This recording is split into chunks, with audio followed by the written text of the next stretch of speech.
Hi everyone, my name is Sarah Fontenot and my partner Jason Clements and I are doing our project over globalization. So let's get started. To understand globalization, we need to understand main concepts that Castells introduces, such as public sphere. This is a network for communicating information and points of view. Public sphere is a space where people come together as citizens and clearly express their independent views to influence the political institutions of society. There are three elements that have been important in shaping the physical development of the public sphere. These are physical space, cultural institutions, and informal networks of public opinion formation. Today, the network society organizes its public sphere on the basis of media communication networks. This includes the diversity of the mass media, the internet, and wireless communication networks. The public sphere is inseparable from two other key dimensions of modern societies. These are civil society and the state. Castells argues that there is a public sphere in the international arena. It exists within the political and institutional space that is not subject to any particular dominant power, but instead is shaped by the relationship between states and global non-state actors. A number of crises have blurred the relationship between national public spheres and the state, between the states and civil society, between the states and their citizens, and between the states themselves. The crisis of the national public sphere makes the development of an international public sphere particularly important. Castells defines globalization as the process that constitutes a social system with the capacity to work as a unit on a planetary scale in real or chosen time. Not everything or everyone is globalized, but the global networks that structure the planet affect everything and everyone. This is because all the core economic, communicative, and cultural activities are globalized. Castells emphasizes capacity by referring to it in three ways. This is technological capacity, institutional capacity, and organizational capacity. First, technological capacity includes rapid, long-distance transportation and computer networks, allowing global networks to selectively connect anyone and anything throughout the world. Institutional capacity refers to deregulation, liberalization, and privatization of the rules and procedures used by a nation-state to keep control over the activities within its territory. Organizational capacity refers to the ability to use networking as a flexible, interactive, borderless form of structuration of whatever activity in whatever domain. There are four expressions of civil society. The term civil society is a label that clumps together several contrasting and often contradictory and competitive forms of organization and action. Our first expression is local civil society actors, which are those who defend local interests as well as specific values against or beyond the formal political process. An example would include grassroots organizations. A second expression of globalization is non-governmental organizations, which are private organizations that act outside government channels to address global problems. NGOs have a high popularity and legitimacy and focus on practical matters and concrete expressions of humans. An example would be saving children from famine. The key tactics of NGOs is to achieve results and build support for the causes in media politics.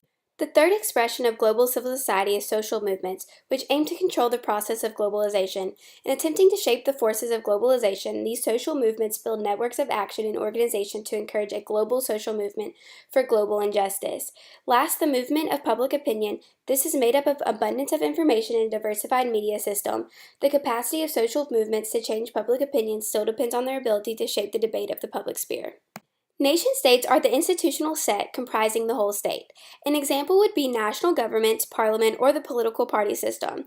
In spite of their multidimensional crises that do not disappear, they transform themselves to adapt to the new context. Their sensible transformation is what really changes the modern-day landscape of politics and policy making. Next, the network state is shared dominance and responsibility, flexibility of procedures of governance, and greater diversity in the relationship between governments and citizens in terms of time and space. The new political system in a globalized world emerges from the processes of the formation of global civil society and a global network state that takes the place of and integrates the pre-existing nation-states without mixing them into a global government. The public sphere is largely dependent on the global and local communication media system. This media system includes television, radio, and the internet, which all play an important role. We also see a shift from a public sphere that was tied down by national institutions to a public sphere constituted around the media system. This media system includes networks of communication that relate many to many in the sending and receiving of messages in a multimodal form of communication that bypasses mass media and often escapes government control. The global public sphere is built around the media communication system and internet networks, particularly in the social spaces of the internet such as YouTube, MySpace, Facebook, and the growing blogosphere. The multimodal communication space is what constitutes the new global public sphere. A new economy has emerged in the last 2 decades on the worldwide scale. The economy is both informational and global. It's informational because the productivity and competitiveness of units or agents in the economy fundamentally depend upon their capacity to generate, process, and apply effective knowledge based information. It is global because its core activities of production, consumption, and circulation, as well as their components, are organized on a global scale either directly or through a network of links between economic agents. A global network has emerged in the last quarter of the 20th century because the information technology revolution provides basic material for a new economy. Information and knowledge are critical components of economic growth. Productivity drives economic process. This started with the academic discussions on productivity in advanced economies with Robert Solow, where he explained the evolution of productivity growth in the American economy. The author argues that productivity creates economic growth and that productivity is a function of technological change. It's the same as stating that characteristics of society are the crucial factors of underlining the economic growth by their impact on technological innovation. Historians have shown that the fundamental role played by technology and economic growth via productivity increased throughout history. One of the trends seen in this reading is the information technology revolution, which is commonly used to refer to a far-reaching phenomenon related to innovations that are occurring at a phenomenal rate in the information and communication technologies. A downward trend of productivity growth was observed roughly around the same time that the information technology revolution took place in the early 1970s. The long-term productivity is the source of the wealth of nations. Technology, including organizations and managerial technology, is the major productivity-inducing factor. Profitability and competitiveness are the actual determinants of technological innovation and productivity growth. So, competitiveness is an elusive, indeed controversial, notion that has become a rallying flag for governments and a battleground for real-life economists opposing academic model makers. Competitiveness at the national level is based on superior productivity performance by the economic ability to shift output to high productivity activities, which in turn can generate high levels of real wages. A global economy is an economy with the capacity to work as a unit in real time on a planetary scale. The global economy is a historically new reality that is noticeably different from a world economy.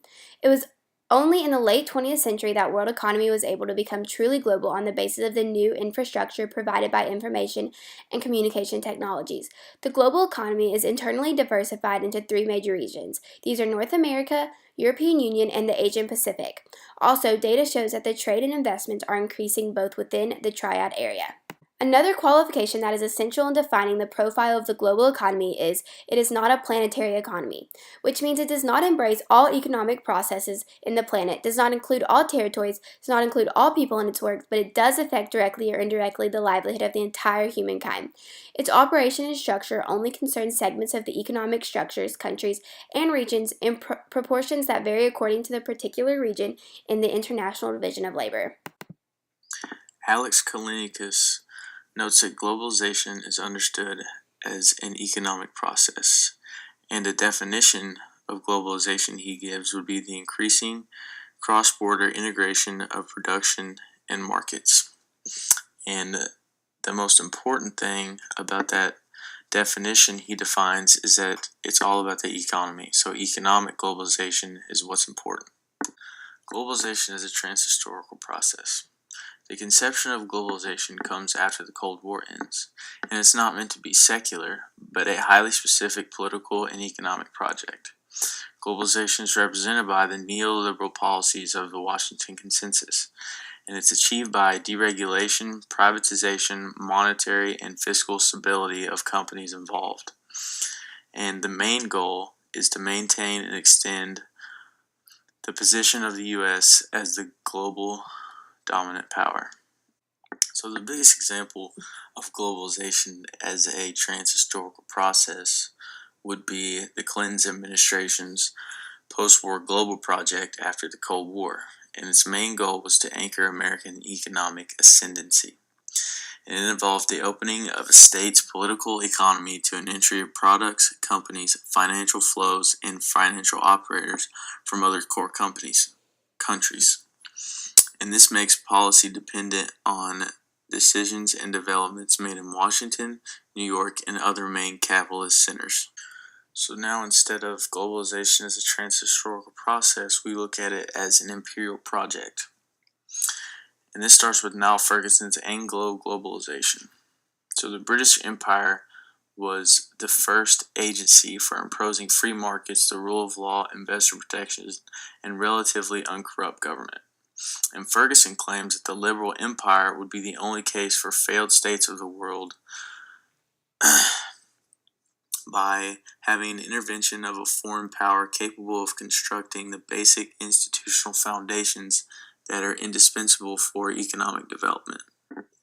And Ferguson thinks that the U.S. would be the only candidate that can resume the imperial globalization that Britain started, even though he questions American political culture's resources to sustain such a role. And the key for Ferguson's liberal empire depends solely on economic openness, free trade, free labor movement, and free capital flows. Now we examine the political economy of globalization. Lena Mosley examines in her article the politics that underline and result from the contemporary wave of globalization. She notes that the goal of globalization would be greater economic interdependence. And the way you can do this is by technological change, investors disregarding political boundaries, and political leaders embracing more open markets. One of Mosley's key points is the concept of contemporary economic openness. And economic openness is growing in interest because governments in the past 3 decades have reduced legal barriers to the movements across national borders of capital, goods, and services. And the interdependence of national economies comes from trade, policy changes, and reduction of transportation and shipping costs. Greater economic openness offers governments the promise of improved economic outcomes. It also has financial benefits such as poverty alleviation and greater macroeconomic policy discipline. Another one of Mosley's key concepts is the race to the bottom. And the race to the bottom is the government deregulation of business environment or taxes in order to attract or retain economic activity in their jurisdictions. And the race to the bottom is a result of financial openness when nations are forced into competitions with one another. Next, we look at global society's globalization. Their definition of globalization is the rapid developing and ever-densening network of interconnections and interdependencies that characterize modern life. And they observe contemporary society's globalization through 3 perspectives: Emmanuel Wallerstein's world system analysis, the economic and political processes that have shaped a modern world, George Ritzer's insights to the types of practices, places, and people spread through globalization, and Anthony Gibbons' disembedding mechanisms unique to modern society. So, observing Wallerstein's world system analysis, he concluded that globalization began with the rise of the modern era and the rise of capitalism.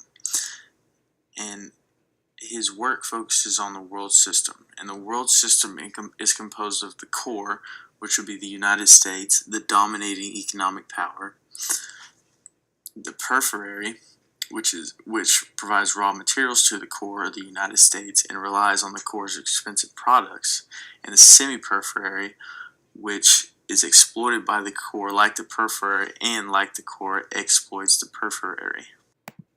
Wallerstein's world system may have originated as early as 1500 AD as a result of the new technological developments and the frustrations with feudalism.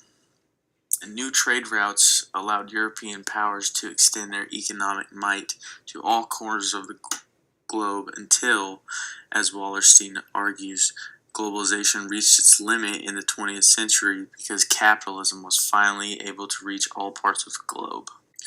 Now we look at George Ritzer, and George Ritzer examines globalization like the McDonaldization of society.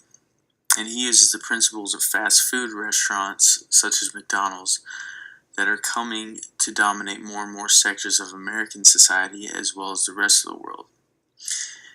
He notes that McDonaldization is made up of efficiency, calculability, predictability, and control. These concepts make it possible for companies such as McDonald's, Nike, and Coca-Cola to penetrate global markets. And last, we look at Anthony Gibbons' disembedding mechanisms. Gibbons notes that social institutions such as family and education have been disembedded from local society, and the reason for this would be the disembedding mechanisms. The two disembedding mechanisms that he notes are symbolic tokens and the expert system.